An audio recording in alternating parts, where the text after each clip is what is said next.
Good afternoon, y'all. Shade Tree Joe here again. Today we're going to go ahead and tear into the carburetor on Kimmy's Jimmy just a little bit. I'm sure you saw it the other day. We were having issues with it wanting to go ahead and idle at a normal idle speed. And so I think I've got a little bit of work to do on the idle circuit. Everything else seems to be working fine. So as the breeze kicks up and I don't have the body mic on, we're going to go ahead and tear into this. It's a Edelbrock carburetor, which is based on the Carter AFB from the 60s. Pretty simple design. I'll show you how this thing works a little bit. Okay, this is the Edelbrock 1406, which is a 600 CFM with electronic choke. And we're going to have idle mixture screws here and here. Top plate comes off. You've got your metering rods underneath here. Those are spring loaded and controlled by vacuum. Okay, so as I said, you've got your metering rods that are underneath these plates. That's going to be these guys right here.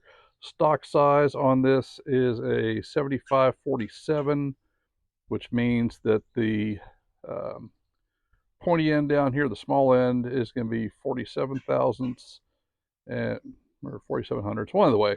And the top of that's going to be 75. And that sits down into your main jet, which is in the carburetor body below.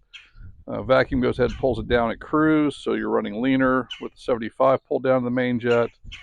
And then when you're under power and the vacuum releases the spring here, that's going to go ahead and pull it back up and allow it to go in power mode, and that means that you're running 47 through the main jet instead, which controls how much fuel you're getting.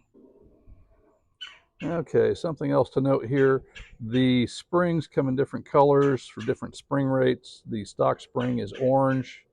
You can kind of see that right here. These are a little bit worn, so the paint's kind of coming off of them. But again, that's going to be the stock spring. Okay, so depending on the year, all these screws around the top plate will be either slotted for standard screwdriver or they'll be Torx heads. The later years have Torx heads, the earlier ones are slotted screwdrivers. I went ahead and pulled all the little spring clips on the rods that go ahead and linkage the choke and the throttle plates and the accelerator pump, which is right here,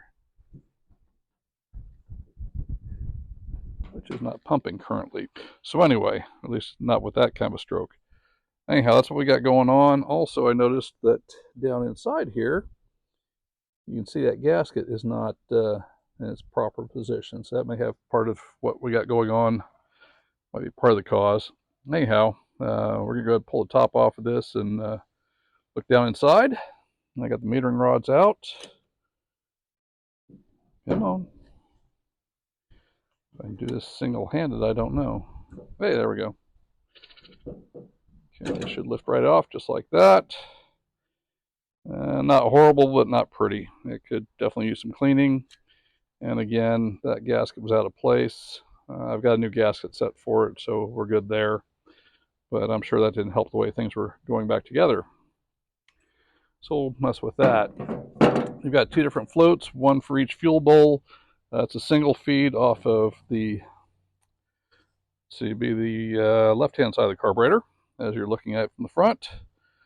I went ahead and pulled the metering screws out, or mixture screws out. I may or may not go ahead and pull the boosters out. We'll figure that out here in just a minute. Okay, just to show you what's going on here. This is the accelerator pump nozzle, and watch this. When the accelerator pump is primed, oh look, it's squirting fuel. So we know the accelerator pump circuit at least is clear. So we got that going on, and we'll have to pull that apart. And we go ahead and run carburetor cleaner through everything. And down here in the bottom, I don't know if you can see this just yet, and that bit of crud right in there, that's your main jet. You have one on either side. And that's where those metering rods run into. Okay, so I went ahead and I pulled out the baffle plate right here, pulled that out, and got in behind and underneath it. Here at the bottom you can see the secondary jet, which should be a bigger number normally than the primary jet. And you can see all the cleaning I've done on this side with just carburetor cleaner and a toothbrush versus this side with just carburetor cleaner and a fingertip and a glove. So I'll go ahead and do this other side here. There's still a little bit of staining on it and it's coming off little by little, but overall it's not in bad shape. Blowing carburetor cleaner through the main jets. I'm getting it out the orifice tube there. I'm also getting it out the booster, so we're getting fuel coming out the booster on each side. That circuit is good and clear. Showed you the accelerator pump's good and clear. The jets are doing what they're supposed to be doing, so there's that. I think it's just going to be a matter of cleaning it up, and it's probably a mixture of a little bit of stale gas that was left over in the fuel tank. I went ahead, I pushed out everything I could yesterday, which was about 6 gallons worth, and then I put about 2 gallons of straight gas back into the tank, and I probably need to go ahead and put a couple more gallons in there to dilute the old gas that's in it, make it want to fire off a little bit better. But this should go ahead and fix whatever potential issues there were with the carburetor, and now it's just a matter of going ahead and getting things tuned and probably some fresh gas. Okay, inside of the carburetor is about as clean as that's going to get. I really can't see a need to go ahead and disassemble the boosters, annulators, whatever you want to call them. I'm getting fuel flow through them when I'm using the the carburetor cleaner. It's blowing through all the ports like it should. I did take a stainless steel brush and clean up the baffles. I got those nice and clean before I put them back in. I've got new floats. I may or may not do that. I also want to go ahead and pull that inlet there because I think there's a filter in there. Shouldn't be a problem because, like I said, everything's moving fuel through like it should. I did want to pull out the primary jets and see what size they are. However, in typical fashion, there's one stuck in the bottom of that bore right there, and I really don't want to go ahead and booger it up completely because I don't have any replacement jets. I will tell you that the service kit or the tuning kit, if you can get your hands on an older one for a Carter AFB, they used to be cheaper than the Edelbrock, although they were completely interchangeable. And then Edelbrock went ahead and bought the design. I think they bought out Carter, and Weber's part of it now, and I don't know who's who. Heck, it's probably all Holly at this point. But either way, like I said, I had a Carter AFB on my Power Wagon years ago, and it was cheaper to go ahead and buy the Carter parts than it was to go ahead and buy the Edelbrock parts, even though they were 100% interchangeable. I mean, almost right down to the part number. So anyway, that being said, the Comp 9000, I think, was it was competition series. It wasn't Comp 9000, but it was competition series. I'm fairly certain that the Carter version of it was a 625 CFM versus a 500, a 600, and a 750 on the Edelbrock. But anyway, that being said, enough sidetrack on that. Let's go ahead and start putting things back together. Okay, so I went ahead and got the new top plate gasket on. Went ahead and brushed off the crud that was on top of, or around the floats a little bit. Just took the wire brush to that. Did it all by hand. It's all nice and clean now and should be ready to go back together as soon as I put the floats and pins back in. Okay, so there we go. Got the top plate back on. Get the accelerator pump plunger back in. Got to put the linkage back together on that side, this side, every side. Making sure I get the linkage back together right before I go and start putting screws in, just in case I got to take something loose. And then last will go and be the metering rods. I'm going to go ahead and clean those up with a little Scotch-Brite pads and just some hand work on that, just to get the crud off of them. But I think overall this thing was in pretty good shape with minimal runtime. And then it probably just sat with gasoline in it for a while, non-ethanol gas, because it's not loaded up with calcium deposits. But anyway, it's pretty well crud-free on the inside now, so there should be no reason why this is part of the issue that it doesn't want to idle. I will tell you that the most difficult part of the project, at least for me, is keeping track of these little guys that go on your linkages, like, come on, right there. Come on, stop that. Yeah, goes right there. There's 3 of them, and you definitely don't want to lose track of those doggone things because they're a pain in the butt. I've got one that's up somewhere in the bed here. It launched off. I heard it fall, and so now I got to try and find it. I've got spares, but I'd rather not go ahead and waste a perfectly good spare just because I can't find it in this. I know it landed in the bed. I heard it hit, so I know it's up in there. It's just a matter of where on the bed floor. Okay, one of the other little tricks with these carburetors is the accelerator pump. You've got 3 different settings for adjusting the accelerator pump stroke. If you need more or less of an accelerator pump shot, it comes from the factory with it set in the middle, and that's usually where most folks go ahead and leave it, but you can go ahead and adjust that shot for a bigger shot or a smaller shot by moving the arm in or out or in. So anyway, that being said, I still haven't found that stupid clip, so I'm gonna have to go ahead and pull one out of my reserve parts. I've got plenty, but it's just an annoying thing to waste a good piece because I can't find it in all the dirt and debris up here in the bed floor. Anybody see it? You see it, sound off. Let me know. Where's it at? Is it there next to that trash? Is it there next to that trash? It's over here in this trash. I heard it hit steel, and I heard it the bed floor somewhere over here, but I can't swear to it.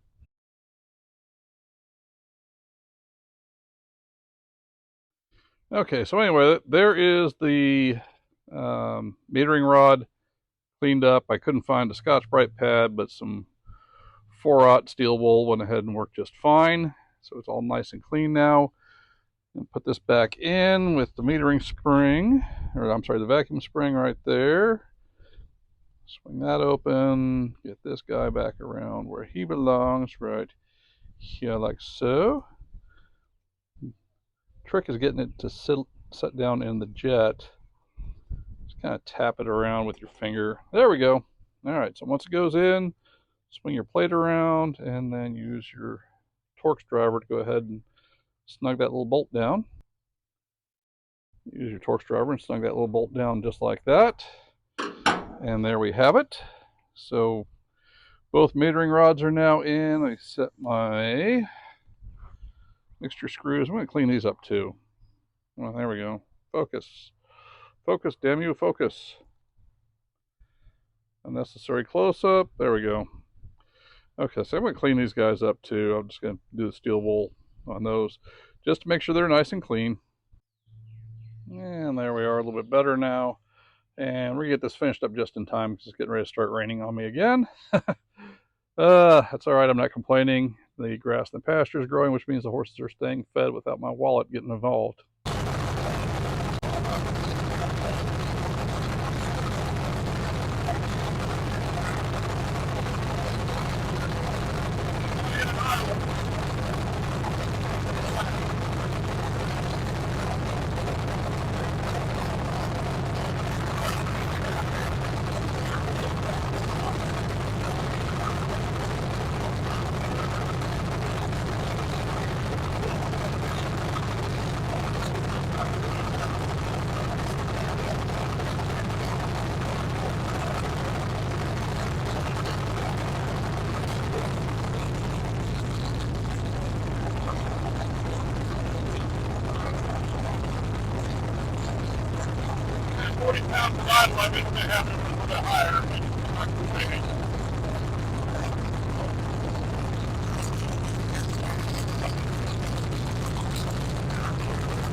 the oil pressure does jump right up when you rev the engine.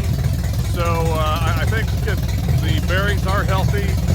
I don't think I did any damage when I had that, whatever the heck mixture was in there, but I cleaned it all out anyway, so it should have been an issue. It's starting to warm up now. It's holding 38 pounds at a low idle, and like I said, it jumps right up 60 plus pounds as soon as you start to rev the engine. So I think we're in good shape there. Okay, well, you heard it idling. Like I said, I was a little bit concerned about the oil pressure initially at idle because it was only holding about 40 pounds or so, and I was expecting to see higher on a cold engine. But, you know, I don't think I've got a high pressure spring in this anyway. Fairly certain I didn't. I think I kept a stock pressure spring in it. And I just went ahead, I sat here, I let it warm up. It's at the point now, the thermostat's open, so 180 degrees. Granted, it's a 7-quart pan, so it'd take a while for all of that to warm up. But when you rev the engine, the oil pressure jumps right up 60 plus pounds. I didn't see what it was actually doing when I was revving the engine, but I could see that it was falling back from 60 pounds when I went ahead and let it drop back to idle, and I walked around to check the gauge. So, got to go to oil pressure. I don't think it's anything to worry about. You know, I was a little bit concerned because the motor's set for a while, but I did go ahead and prime it up pretty good.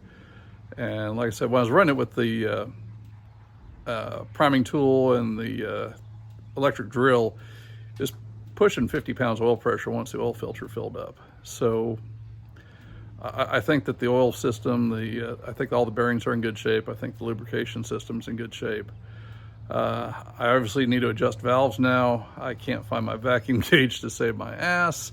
So yeah, I may harbor freight a vacuum gauge next week. I don't know, we'll figure it out. But in the meanwhile, I guess I could pull the valve covers off and just do one by one. Old school, it's messy, but it's effective, and adjust the valves that way. I know they're close. I went ahead and I cheated and just went with the spinning the push rods with your fingertips and wait until you start to feel drag, and then basically lock it down at that point. So the lash should be pretty close, and it's hydraulic lifters, but it could be a little bit better. Obviously it needs some tuning at this point. It's kind of hard to tell with the open pipes. Plan is to go ahead and get another muffler. I've got one that's underneath the truck. I'll see if I can get a match for it, and probably just a little bit of pipe, so I have something that at least bolted up and get quiet enough I can hear what I'm doing while I'm working on it. But yeah, I think we're in outstanding shape. Given where this thing was when it got dragged in the yard with a freaking boat anchor under the hood. Although the rust bucket will make some nice trophy parts for upcoming car events. Hint, hint. I think that's probably where I'm going to harvest some of the parts I used to make a trophy. I haven't quite figured out what it's going to be just yet, but I know I've got a small block 350 I can harvest everything I need from, or at least a lot of everything I need from. So anyway, y'all have a wonderful afternoon.